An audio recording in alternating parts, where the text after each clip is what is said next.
Today, we're going to tackle the topic of pricing strategy, which is emerging as the most important resource for companies to increase their competitive advantage. The vast majority of companies have spent years achieving gains through cost-cutting, outsourcing, process reengineering, and the adoption of innovative technologies. However, the incremental benefits from these important activities are diminishing, and companies need to look at other areas to improve their business results. Joining me today is Sjofers, a thought leader in the world of pricing strategy, a prolific writer, international speaker, and founder and CEO of Atenga, Inc., an organization of business people who bring experience from more than 70 industries and 400 projects to your company. They use in-depth, practical pricing research, deep analysis, and competitive intelligence to help their clients price their goods and services correctly and make better business decisions. Their website is Atenga, Atenga.com. So, welcome back to the show. It's been a while since you've been here. Thank you very much, Cheri. It's always a pleasure, of course, and I'm happy to be on the show again. Good. So let's first, I want you to define and then share, of course, your insight into what really is a pricing strategy.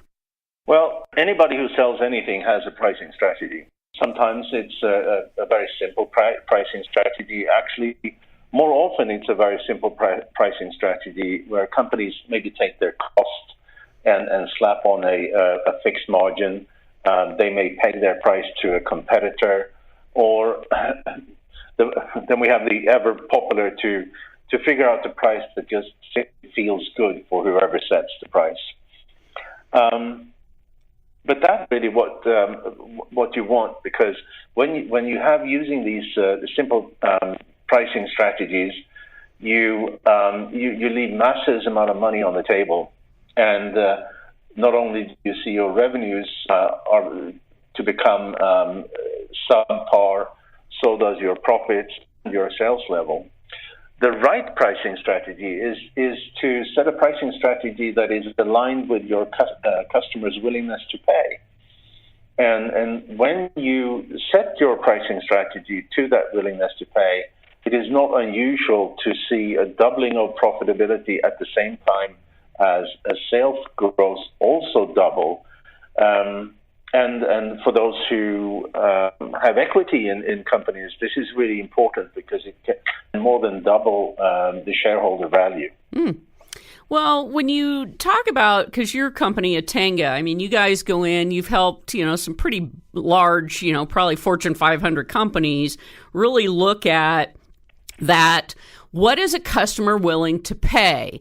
And I think, as a business owner, and certainly I hear it a lot out, people are afraid to ask for more money. And, we've been conditioned that way, right? To set a price and, with the big box stores all discounting and everything, how do I really determine, how do I really figure out that research to know what is my customer willing to pay? And feel good about it. Well, pricing is really the most powerful marketing message of the benefit that you give to a customer. So, it really depends on what your business is. If you are selling a commodity product, then your wiggle room is fairly limited, and the challenge then is to find ways to decommoditize the product. And that can sometimes be quite interesting with adding content. For example, do you know that, obviously, inkjet printers are really a fairly commodity product. They're very low cost, and what HP has recently done is that they started to bundle in a subscription of New York Times with their printers. So suddenly you have content that adds value and increase willingness to buy with their printers. So they found a way to decommoditize themselves. And once you've done that, you gain some level of pricing power.